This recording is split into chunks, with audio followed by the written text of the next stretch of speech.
આખો પરિવાર વયો ગયો. મારે એ દીકરા હે, વહુ વહી ગઈ, 2 દીકરા, દીકરો દીકરી લઈ ગઈ. ઓહો, મોટા કર્યા હોય આપણા હાથમાં, લાડ કરાવીને લાડ મોટા કર્યા. કરાવીને મોટા કર્યા. ભેંસની માથે શીંગડા થાય, આ મારા માથે શીંગડા હોય તો મારા જેવો કે આટલું દુઃખ પડ્યું છે આની માથે, એટલું દુઃખ પડ્યું છે મારે. રસોઈ બનાવતા બનાવતા દાચી ગઈ. એ રીતે મારે કમાવતા જ કહેવાય ને.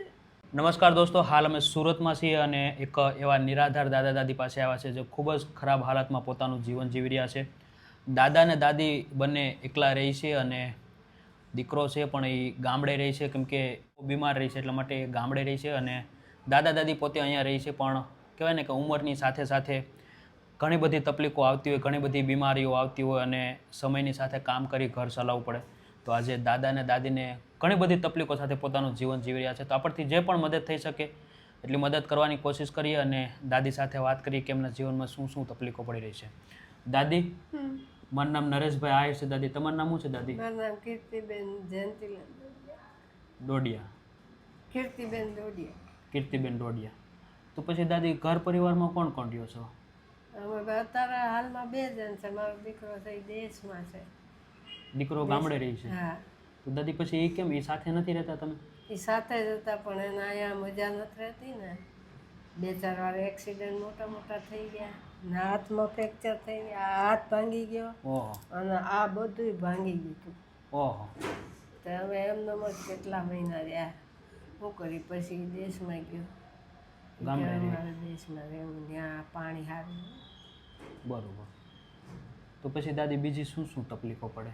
મારે જો આ દીકરો કોરોનામાં ગળા ફાંવ ખાઈને વયો ગયો. કોરોના પૂરો પછી એના દીકરો અને દીકરી છે એ વહુ લઈને બીજા ઘરે ગઈ. રડોમાં હું સમજી શકું. એટલે ભાઈ 2 દીકરા હતા તમારે? 2 દીકરા, 1 દીકરી હતી. દીકરી નાનપણમાં વહી ગઈ. ઓહો. એ રસોઈ બનાવતા બનાવતા દાચી ગઈ. એ રીતે મારે કમાવતા જ કહેવાય ને. સાચી વાત. હું હીરા ઘસવા પહેલેથી હીરા ઘસ્યા છે મેં. હા હા. મેં મહેનત તો ખૂબ જીવનમાં કરી છે અને હજી કરું છું. હજી આ ચોંટાડવાનું કરું છું, ડાયમંડ લગાડું છું. ડાયમંડ લગાડીને ઘર ચલાવો. હા, એટલે એમાં જે આવે એ પૂરું થાય. એની દાદી, હું સમજી શકું કે જવાન છો, દીકરો જતો રહે, દીકરી જતી રહે તો એ માનું દર્દ કેટલું હોતું હોય છે. બે ઘા વાગ્યા છે કાળજે, તોય હવે જીવવું તો પડે ભાઈ. હવે જીવન છે, આપણે થોડું એને જેવું કરાય. સાચી વાત છે. હે? પેલા કેમ કે એ તો ભગવાનના ઘરનું હોય, એમાં તો કોઈ કઈ ન કરી શકે. ફેર પડે. તો પછી દાદી, તમારી કેટલી ઉંમર છે? મારી લગભગ 65 હશે, 65 ઉપર. 65 વર્ષ. મારા દાદાની કેટલી ઉંમર છે? એની 75. 75 વર્ષ. તો પછી મારા દાદા શું કામ કરે દાદી? એ અત્યારે કાંઈ નથી કરતા. ગૌશાળાની ગાડીમાં ફરે તો પૈસા આપે તો એ અમારે થોડું ઘણું હાલ્યા કરે, થોડું ઘણું હું ચોટાડવું. એવી રીતે કરશે. ગુજરાન હાલે. છોકરો મેકલે ક્યારેક ક્યારેક. દીકરો થોડા ઘણા ક્યારેક થોડા મોકલા, ઘણા વધારે હોય તો મેકલે. બાકી તમે પછી તમારી આમને હલાવી. બીજું હું હવે હલાવવું તો પડે આપણે. ઘર તો હલાવવું પડે. સાચી વાત છે.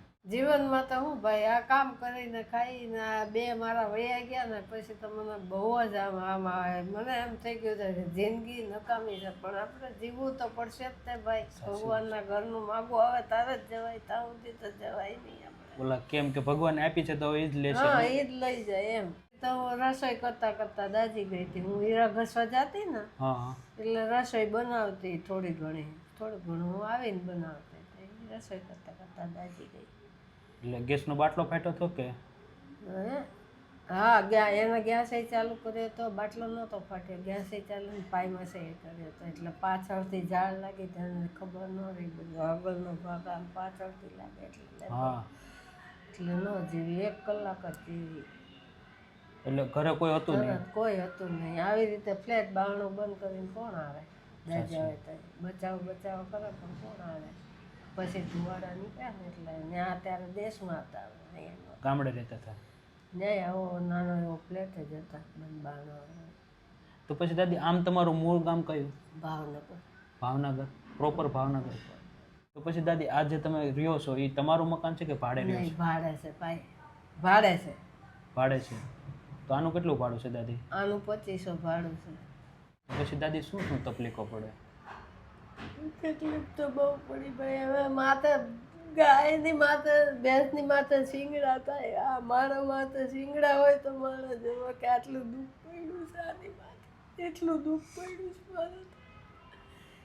અને દાદી રડોમાં મા બાપના ઘરે અમે ભાંડડા જાજા હતા પેલા જમાનામાં, એક કમાવાળા ને 7-8-10 જણ જમવાવાળા. ઓહ, તો ત્યાંથી વેઠી ના આવ્યો, પણ આપણા ભાઈમાં ભાઈ આવું હોય એમાં મને બીજું કાંઈ નહીં. મને આ 2 વૈયા ગયા ને એવું લાગે છે. દીકરો ને દીકરી થાય તો ખરું ને, મારો પરિવાર આખો વિખાઈ ગયો. સાચી વાત છે દાદી. ગમે એવો હોય તો ઓલા કેમ ગમે એમ નથી ગાંડો ગયેલો તોય માને દીકરો દીકરો દીકરો જ કહેવાય. આખો પરિવાર વયો ગયો. મારે એ દીકરા વાહે વહુ વહી ગઈ, 2 દીકરા, દીકરો દીકરી લઈ ગઈ. ઓહ, મોટા કર્યા હોય આપણા હાથમાં, લાડ કરાવીને લાડ મોટા કરે. કરાવીને મોટા કર્યા. આ દીકરી તો કુંવારી જ હતી. આપણે બેન કુંવારી હતી. કુંવારા હતા, 15 વર્ષની જ હતી હજી તો. એ 15-16 વર્ષની છે. એને તો થઈ ગયા 35 વર્ષ, 25 વર્ષ થઈ ગયા. પણ ભૂલાય નહીં દાદી. ઓલા કેમ કે વર્ષો ગમે એટલા વયા જાય પણ માને એક માને નહીં. માને તો એ છે બેઠી છે એમ જ લાગે. અંદર ફોટો છે એનો, ભાઈનો બહાર લગાડે છે, બેનનો અંદર છે. ઘણું દુઃખ પડે જીવનમાં ત્યારે આમ લાગે કે હવે જીવન છે ભાઈ, જીવનમાં સુખ દુઃખ બધું આવ્યા જ કરે. કેમ કરું? તડકો છાયો આ જો સુરત દાદા નીકળે છે ને, આજે તો છાયો આવી જાય ને, એમ આપણા જીવનમાં એવું જ છે ભાઈ. નહીં, સાચી વાત છે દાદી. તમે કીધું એમ કે ભાઈ અને બધુંય મહત્વ છે, મહત્વ જ છે બધુંય. પણ પૈસો હોય ને તો જ અત્યારે આગળ ડગલું ભરાય છે. સાચી વાત છે. કઈ ઓલા કેમ ભરાતું નથી આપણાથી. મેન આપણે પાસે ગમે એટલું સારું મતલબ કે વિચાર ગમે એટલે સારો પણ પેટમાં કઈ ખાવા માટે ન હોય તો હું હોય તો શું કરું?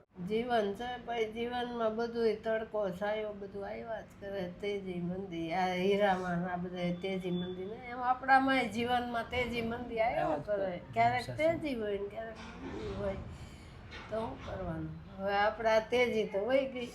સાચી વાત છે. સાચી તેજી દીકરો હોય ઈ જે તેજી જ કહેવાય આપણી. આમ આમ આપણે મારો દીકરો છે. દીકરો છે એ તો કોઈ પણ મા બાપ હોય બેન. મા બાપ દીકરો ગાંડો ગયેલો તોય માને વાલો નથી કહેતા. સાચી વાત છે. ગમે એવો હોય તોય દીકરો કહેવાય. એને હું સમજી શકું અને દાદી. દીકરી તો પારકી થાપણ કહેવાય. ભલે તોય એ આપણી જ છે, પણ એ તો તો મા માટે હાર તો હોય તો ભલે- બા બા કરતી આવે કે નહીં? હાર હતી. મારા મમ્મીને દુઃખ છે, હાલો ને જાઉં. મારા પપ્પાને દુઃખ છે. કરીએ છીએ કામ તો જો થાય નહીં તોય કરીએ છીએ. એના પગનું ઓપરેશન કરાવી છે, ગોઠણનું, તમારા દાદાને ગોઠણનો. હા, ઢાંકણીનું. ઓલા કેમ કે ગૌઢે ગઢપણ વાળા દિવસો કાઢવા બહુ અઘરા થઈ જાય. તો કામ હવે આપણે કેટલું જીવન અહીં આપણા હાથ થોડું છે ભાઈ, ભગવાનના હાથમાં છે. ખરી વાત. આપણે કેટલી જિંદગી છે એ કઈ આપણને લખીને આપ્યું છે ભગવાને કે આટલી જિંદગી તમે જીવશો, તો આપણે એટલું જ લઈ. સાચી વાત છે. ઓલા કેમ કે આપણને ખબર નથી કે હવાર પડશે કે નથી નહીં પડવાની. પડે. એની દાદી હું સમજી શકું કે જ્યારે સમયની સાથે સાથે ગટપણ આવે, થોડુંક એવું જરીક ઓલા કેમ કે 2-5 વર્ષનું જીવન હોય તો પણ આપણે એ દિવસો કાઢવા ખૂબ અઘરા થઈ જાય. કાંઈ નહીં, ભગવાન જો શાંતિથી આપણને જે જે ચટણી રોટલો આપે તો એ ખાઈને જો ગુજારો કરી શાંતિથી જીવવાનું. એટલે ખાવાનું ન હોય તો ચટણી અરે રોટલો. એ તો ખાઈ લે જે હોય એ બીજું શું આપણે. સાચી વાત છે. ઓલા કેમ કે હા એમ, પણ રોડવી લઈ એમ. હોય કે ન હોય થોડું ઘણું એડજસ્ટ કરી નાખવાનું. એની દાદી રડોમાં તો પછી દાદી અત્યારે શું તકલીફ પડે? બસ અત્યારે તો એ ખાવા પીવાની ની તકલીફ પડે. રાશન પાણીની કેમ કે ઓલા કેમ કે હા એમ, કોક મદદ કરે તો સારું. એની દાદી ઉપાધિ કરવામાં અમે તમારા દીકરા જેવા છે ને, જે પણ મદદ થઈ શકે ને એટલી મદદ કરવાની કોશિશ કરીએ.